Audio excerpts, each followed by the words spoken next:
여러분 한 주일 동안 안녕하셨습니까? 저희 방송에 오신 것을 다시 한번 진심으로 환영합니다. 여러분, 하나님께도 비밀이 있다는 사실을 아십니까? 우리 모두에게 비밀이 있죠. 남들에게 말하지 않고 숨기는 것들이 있습니다. 그런데 하나님께도 비밀이 있다고 성경은 말하고 있습니다. 여러분, 하나님의 비밀은 색다른 비밀입니다. 하나님께서는 누구에게나 다 알리시고 싶어 하시지만 실제 그 일이 이루어지기 전까지는 우리가 이해할 수가 없기 때문에 그것을 비밀이라고 성경은 말했습니다.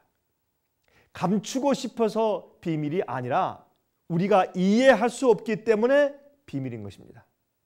그것을 성경은 하나님의 비밀이라고 말하는데 오히려 올바른 번역으로 말하면 하나님의 신비라고 번역하는 것이 아마 더 올바를 것이라고 생각이 됩니다.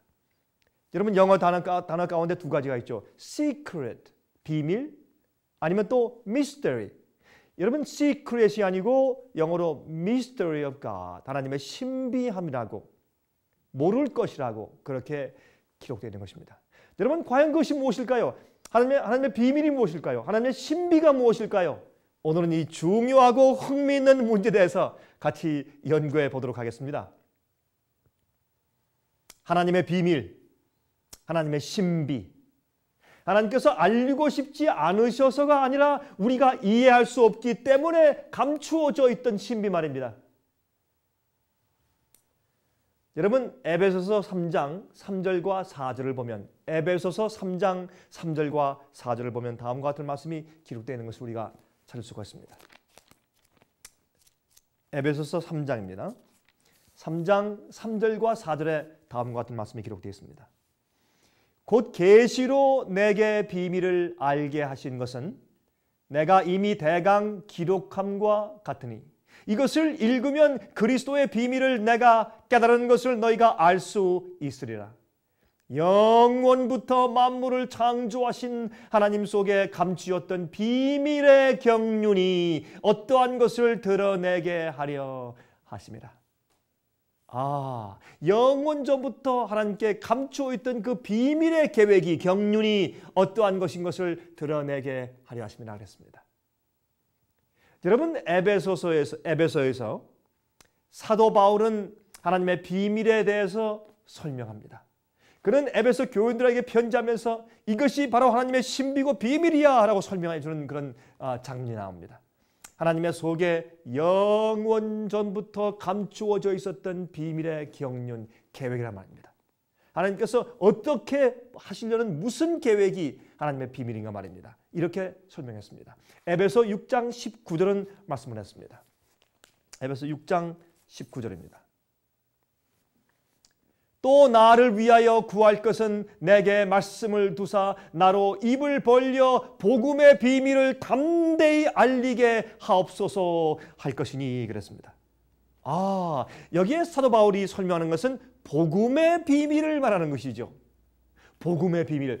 왜 복음이 비밀입니까? 이 복음이 말이죠. 세상에 다 퍼져 있는데 온 세상에 성경이 없는 것이 없고 복음은 온 세상에 거의 모든 언어로 다 번역되고 또한 말로 전파되어 있지 않습니까? 여러분, 예수님과 성경과 복음을 모르는 사람들이 지금 어디 있겠습니까? 상식적으로는 다 알고 있죠. 다 퍼져 있죠. 온 세상에. 그런데 왜 이 복음을 비밀이라고 말했을까요? 타락한 인류를, 죄인들을 용서하시고 그들의 마음과 상태와 성품을 회복시키셔서 원래의 상태로 회복시켜 돌이키시는 하나님의 역사를 성경은 하나님의 비밀, 하나님의 신비라고 불렀단 말입니다. 아니, 이렇게 타락한 몹쓸 지구에 살고 있는 타락한 인류를 용서하시고 씻으시고 보혈로 씻으시고 그들을 또 변화시키시고 성화시켜서 다시 하나님과 영원히 함께 살 수 있는 상태로 회복시키시는 일이 바로 그것이 비밀이란 말입니다. 이 놀라운 역사를 이해할 수 없어서 하나님의 신비다, 비밀이다 그렇게 불렀단 말입니다. 주님께서 우리를 용서하신다. 용서하고 끝나는 것이 아닙니다. 그 용서받은 자가 의롭게 되어서 그가 영원한 하늘에 들어갈 수 있도록 변화함 받는 것, 여러분 그것은 신비 아닙니까? 그래서 성경은 그것을 비밀이다, 하나님의 비밀이다, 그렇게 말을 한 것입니다. 물건을 바꾸고 고치는 것도 어려운데 악한 인간을 교정해서 완전히 새로운 사람으로 그들의 그 동기와 마음의 품성과 생각까지도 참으로 거룩하게 의롭게 그렇게 변화시키는 그것이 얼마나 놀라운 신비입니까? 바로 창조 사업이 아니겠습니까? 여러분, 구원은 창조입니다. 구원은 그저 뒤집어 씌워주는 것이 아니라 구원은 하나님께서 우리 속에서 역사하시고 변화시키는 창조의 역사인 것을 여러분 결코 잊으시면 안 될 것입니다. 에베소서 1장 7절부터 10절까지 보면 또 흥미있는 말씀이 기록되어 있습니다. 에베소서 1장 7절부터 10절까지 있는 말씀을 제가 좀 펴서 좀 읽겠습니다. 에베소서 이제 1장 7절부터 10절까지입니다. 이렇게 말씀되어 있습니다. 우리가 그리스도 안에서 그의 은혜의 풍성함을 따라 그의 피로 말미암아 구속 곧 죄사함을 받았으니 이는 그가 모든 지혜와 총명으로 우리에게 넘치게 하사 그 뜻의 비밀을 우리에게 알리셨으니 곧 그 기쁘심을 따라 그리스도 안에서 때가 찬 경륜을 위하여 예정하신 것이니 하늘에 있는 것이나 땅에 있는 것이 다 하나님 안에서 통일되게 하려 하심이라. 주님의 비밀이 무엇이라고요? 주님의 계획이 무엇이라고요?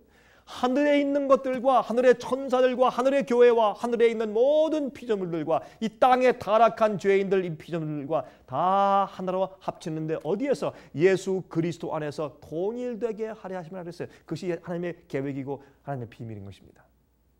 여러분, 예수 그리스도의 피로 구속하셔서 죄 사함을 받고 변화시켜서 하늘에 있는 교회와 땅에 있는 죄인들이 예수 그리스도 안에서 하나로 연합되게 하시는 것이 비밀이에요.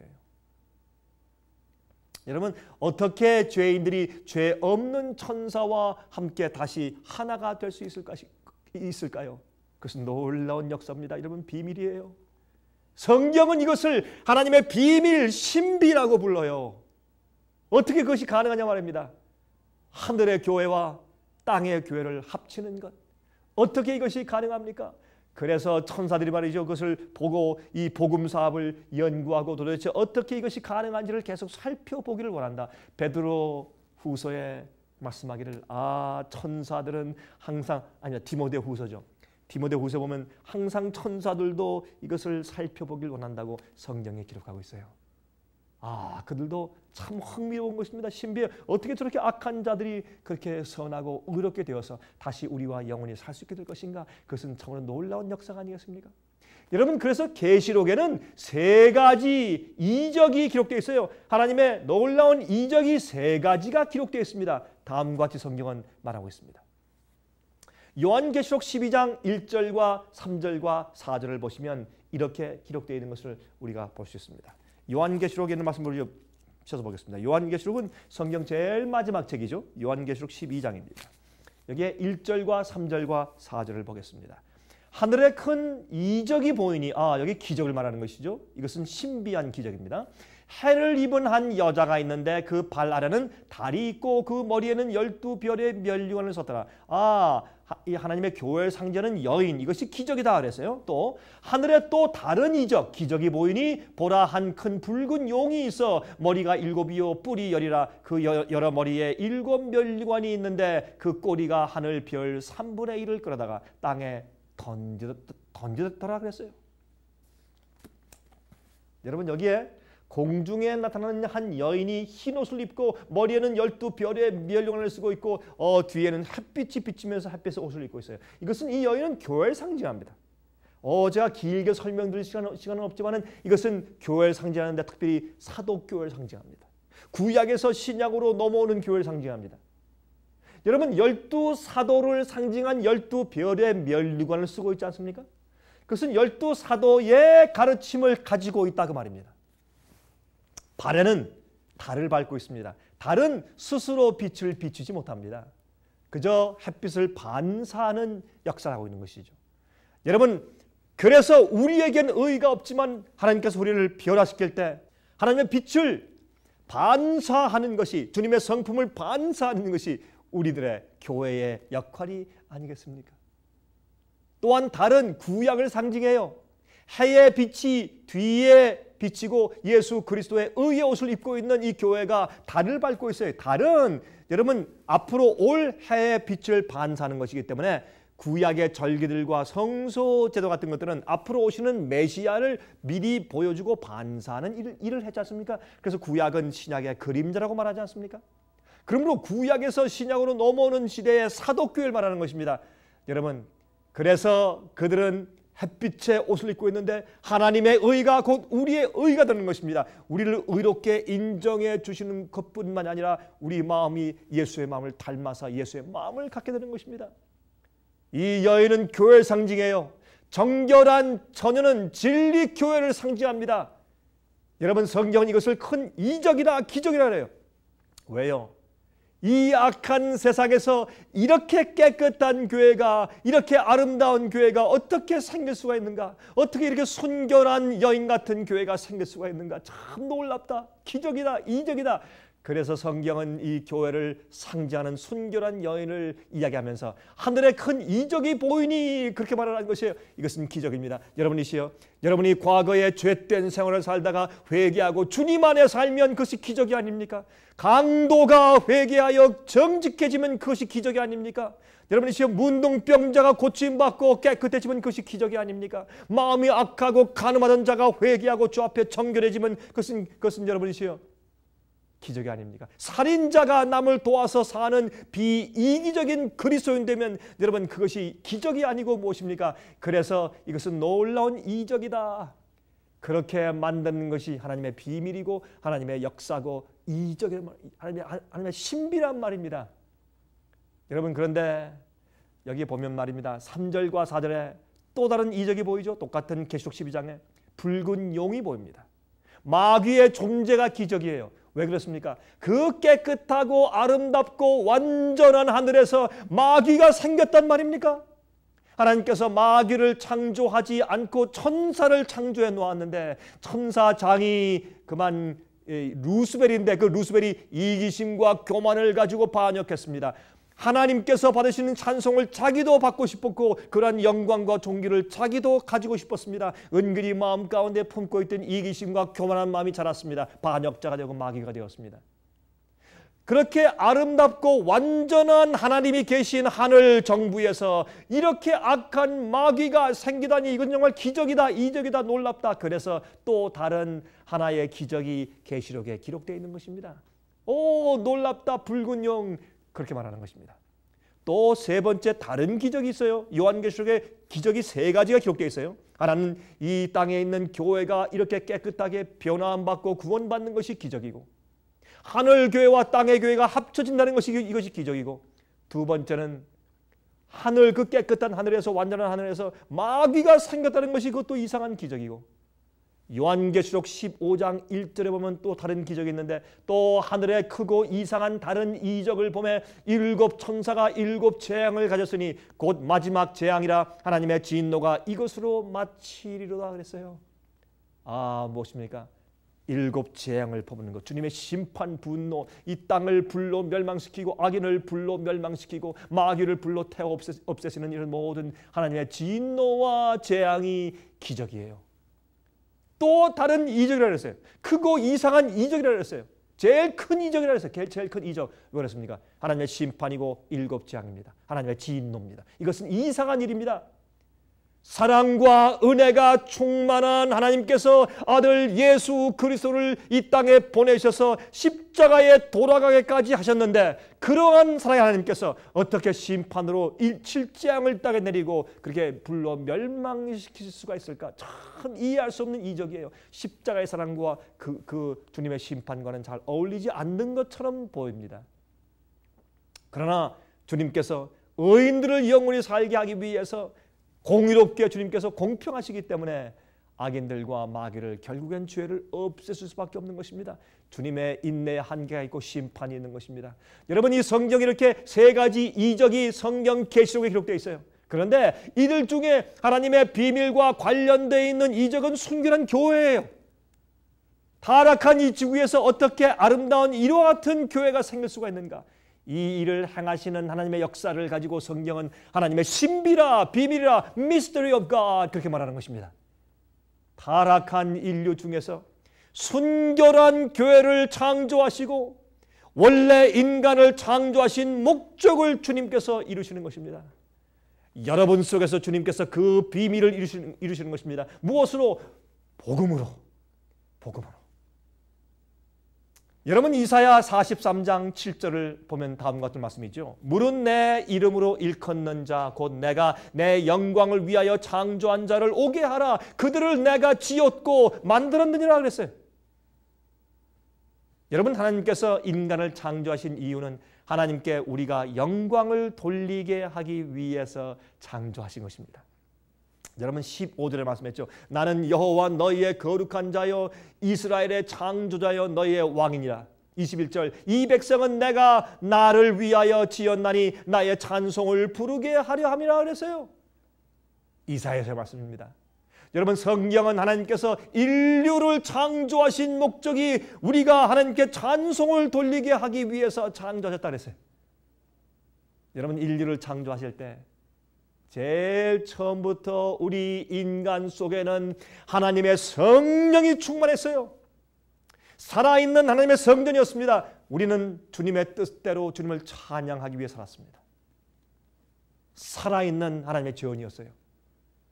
여러분 고린도전서도 말씀하죠. 너희가 성령에 거하시는 전인 것을 모르느냐 그렇게 말씀했죠. 여러분 인간의 생각은 그 당시에 하나님의 생각과 같았습니다. 그들의 마음은 하나님의 마음과 같았습니다.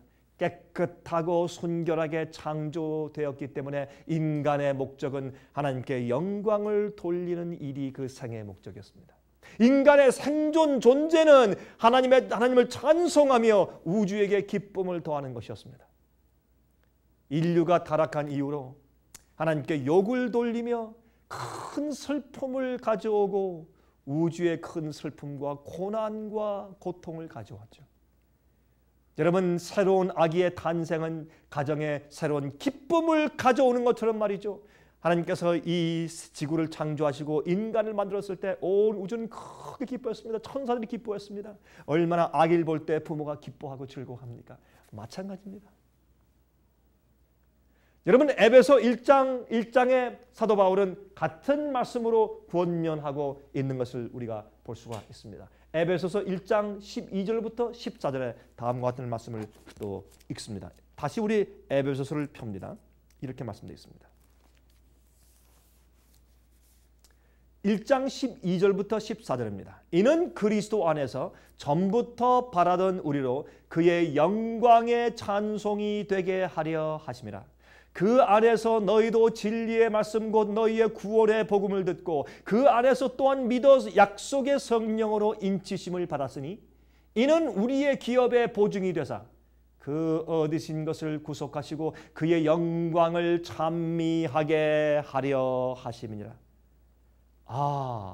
하나님께서 우리를 창조하신 것을 창조하고 생명을 주신 것을 창조하고 우리가 찬미하고 주님께 찬송을 드리고 또 주님께서 우리를 구속하시는 것, 죄에서 우리를 씻으시고 다시 구속하시는 것을 보고 찬송을 드린단 말입니다. 그렇게 하기 위해서 우리를 만드셨다고요. 그러므로 하나님께서 우리를 구속하시는 것은 옛날 창조하신 원래 목적대로 우리가 하나님의 영광을 찬미하는 존재로 우리가 회복되도록 하기 위해서 구속하시는 것입니다. 옛날에 그러했던 것처럼 우주의 만물이 그러한 것처럼 천사와 연합해서 하나님의 영광을 찬미하는 사람들이 되게 하기 위해서 주님께서 우리를 만드신 것입니다. 우리를 구속하시는 것입니다.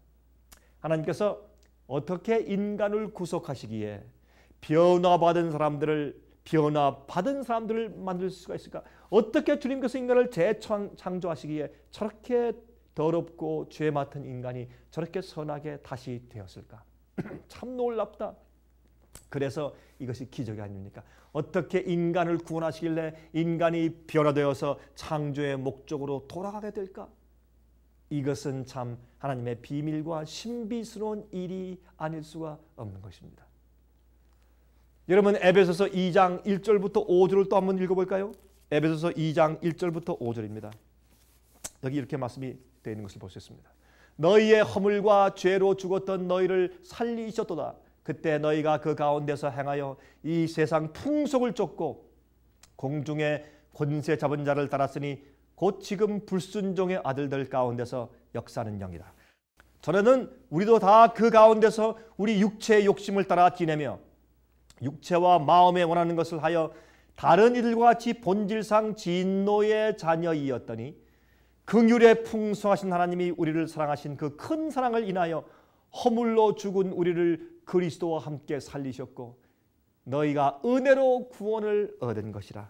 아, 성경은 우리를 죽은 허물에서 구원하신 그 역사를 은혜로 구원받은 것이라. 아, 은혜로 봐줬다는 뜻보다 우리를 변화시킨 기적을 은혜로 구원받은 것이라고 설명합니다. 과거의 죄로 인해 죽었고 마귀를 따라서 과거의 악한 풍습을 따랐지만은 본질상 진노의 자녀였던 악한 마음을 하나님께서 변화시켜 주시고 구원하신 것입니다. 아름다운 마음으로, 그렇죠? 무엇으로요? 주님의 큰 사랑으로, 십자가의 사랑으로 그렇게 하신 것입니다. 허물로 죽은 우리를 그리스도와 함께 다 살리셨다고 했습니다. 살릴 때 우리가 그리스도의 그 십자가에 못 박혀 죽고 과거의 악한 삶을 못 박아 죽이고 예수와 다시 살았습니다. 은혜로 구원을 받은 것입니다. 십자가의 사랑으로 우리가 변화된 것입니다. 십자가를 바라보고 이해한 사람만 하나님의 변화하시고 변화시키는 신비의 능력을 경험하는 것입니다. 여러분이시여, 제가 한 이야기를 좀 말씀드리겠습니다. 이것은 중국에 가면 다 알려진 은혜스러운 이야기입니다. 한 목사님이 중국을 방문했습니다. 그래서 중국에서 이제 예배를 드리고 있는데 중국에 있는 한 지상교회를 방문했습니다. 인정받은 교회와 인정받지 못한 교회가 있죠. 한 지상교회를 방문했는데 거기에 9살짜리 소녀 아이가 예배를 드리는 것입니다. 여러분, 사실 교회는 어린 아이들을 가르치는 것이 사실은 금지되어 있습니다. 근데 이 아이가 맨 앞에서 잘 예배를 드리고 있습니다. 그래서 이 목사님이 참 이상해서 물었습니다. 어떻게 이 아이가 계속 이 교회에서 이렇게 살고 자라면서 교회를 이렇게 열심히 잘 앞에 앉아서 예배를 드릴 수 있겠습니까? 교회에서. 그렇게 물었습니다. 그랬더니 거기 있는 여자 집사님들, 나이가 많은 분들이 이제 설명해 주는 것입니다. 사실은 이 문화혁명 때 기독교인들과 학자들, 예술가들을 추방할 때, 문화혁명 때 한 남편이 만삭된 부인을 고소해서 기독교인이라고 맨날 새벽 기도한다고 고소해서 이혼을 한 다음에 그 부인을 추운 겨울날 밤에 내쫓았다는 것입니다. 그래서 이 부인이 교회를 향해서 가다가 그만 바닥에 쓰러져서 그 추운 겨울날, 저도 이 동북부에 가봤지만 참 춥습니다, 중국에. 그 쓰러져서 아이를 밤에 그냥 이 새벽에 낳고 있는 것입니다. 낳다가 그 어머니가 아기가 나오니까 자기 옷을 다 벗어서 그 아이를 이렇게 보자기처럼 감싸 주었습니다. 그래서 새벽에 교회를 가던 여집사님들이 이제 보니까 아기 울음소리가 나요. 가서 보니까 한 아이가 이렇게 옷에 둘러싸여져 울고 있는데 어머니는 싸른한 시체로 변해 있었습니다. 그래서 할 수 없이 어머니를 공동묘지 갖다 묻고 그 아기를 데려가서 교회에서 이 집사님들이 키운 겁니다. 그런데 한 9살 되더니 이 아이가 말이죠. 8살 때, 그 전에 8살 때 이 아이가 묻는 것입니다. 어머니, 물론 그 교회 집사님들 어머니라고 부르죠. 어머니, 내 어머니를 좀 알려주세요. 내 친어머니가 누굽니까? 우리가 너희 어머니지. 그거 말고 날 낳으신 어머니 말이죠. 그래서 할 수 없이 그 아이를 어머니의 공동묘지에 데려가서 보여주었습니다. 그때 그 이야기를 다 들은 이 아이가 이렇게 하더라는 겁니다. 자기의 옷을 하나씩 다 벗으면서 어머니의 무덤 위에 덮는 것입니다. 웃들을 벗고 바지를 벗어서 어머니 위를 다 덮고, 또 집사님들 죄송하지만 옷 좀 빌려주세요. 그래서 집사님들 옷을 다 빌려서 무덤을 차곡차곡 다 덮으면서 이렇게 말하더랍니다. 어머니 얼마나 추우세요? 어머니 참 추우셨죠? 어머니 참 추우시죠? 이 아이가 자기가 어떻게 어머니의 은혜로 살아있는지를 아는 것입니다. 그때 이 아이가 과연 어머니의 그 하나님을 배반할 수 있을까요? 은혜로 구원받은 소년이 하나님을 배반할 수 있을까요? 없을 것입니다. 많은 그리스도인들이 진정한 거듭난 경험이 없기 때문에 변화되는 경험이 없는 것입니다. 여러분이시여, 골로새 1장 26절 27절을 말씀하기를 이 비밀은 만세와 만대로부터 오므로 감춰졌던 것인데 이제는 그의 성도들에게 나타났고 하나님이 그들로 하여금 이 비밀의 영광이 이방인 가운데 어떻게 풍성한 것을 알게 하려 하심이라. 이 비밀은 너희 안에 계신 그리스도니 곧 영광의 소망이라 그랬어요. 여러분, 무엇이 문제입니까? 예수께서 우리 안에 사시는 것이 문제예요. 우리 안에 거하시면 은혜로 우리가 다시 재창조받고 구원받으면 그것이 복음의 신비요 능력이고 비밀인데, 하나님께서 우리를 구원하시고 변화시키는 비밀인데, 그래서 우리가 예수님의 품성을 가지고 살 수 있으면, 예수님의 품성을 반사할 수 있다면 이것이 하나님의 비밀인 것입니다. 이것이 복음의 신비인 것입니다. 우리를 변화시키는 능력, 이것이 지구의 교회와 하늘의 교회를 합할 수 있는 유일한 길인 것입니다. 여러분이시여, 이것이 바로 하나님께서 말씀하신 영원 전부터 감추어져 있었던 하나님의 mystery of God, 하나님의 신비요 비밀이라고 했어요. 이 비밀은 예수님을 깨닫는 것입니다. 그리고 예수님의 피의 보혈로 우리를 씻고 용서받는 것입니다. 죄의 과거의 죄만 용서받는 것이 아니라 현재 죄의 파워에서 우리의 종된 상태에서 해방되어서 의롭게 살 수 있게 되는 것입니다. 성령이 충만한 것입니다. 여러분들도 복음의 신비의 능력으로 변화받고 예수님을 세상에 보이는 사람들 되시기 바랍니다. 제가 다음 주 이 시간 다시 뵙겠습니다. 안녕히 계십시오. 은혜스러운 시간 되셨습니까? 저희 생애빛에서는 종교 월간지를 제작하고 있습니다. 이 월간지의 이름은 살아남는 이들입니다. 월간지 살아남는 이들은 모든 교파의 그리스도인들이 부담 없이 읽을 수 있는 초교파적인 기독교 월간지로서 현대인들의 필요를 가장 잘 채워줄 수 있는 기사와 정보들로 가득 차 있으며 가정, 건강, 신앙 세 가지를 주제로 매호마다 아주 특별한 기사들이 실리고 있습니다.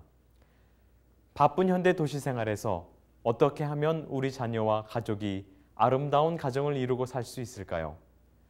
각종 질병들이 난무하고 있는 이 시대에 어떻게 하면 건강하고 행복한 삶을 살 수 있을까요? 그리고 다양한 가르침 속에서 가장 성서적인 진리는 무엇이며 나와 나의 가정을 영적으로 살아남게 이끄는 참된 복음은 무엇일까요? 월간지 살아남는 이들에는 이런 것들에 대한 모든 해답들이 실려 있습니다. 이 월간지 살아남는 이들을 신청하실 번호는 무료 전화 1-877-704-1004번입니다. 1-877-704-1004 1004번으로 전화해 주시기 바랍니다. 미국 동부 시간으로 월요일부터 금요일까지 9시에서 5시 사이에 전화해 주시기 바랍니다. 그럼 다음 방송 시간까지 안녕히 계십시오.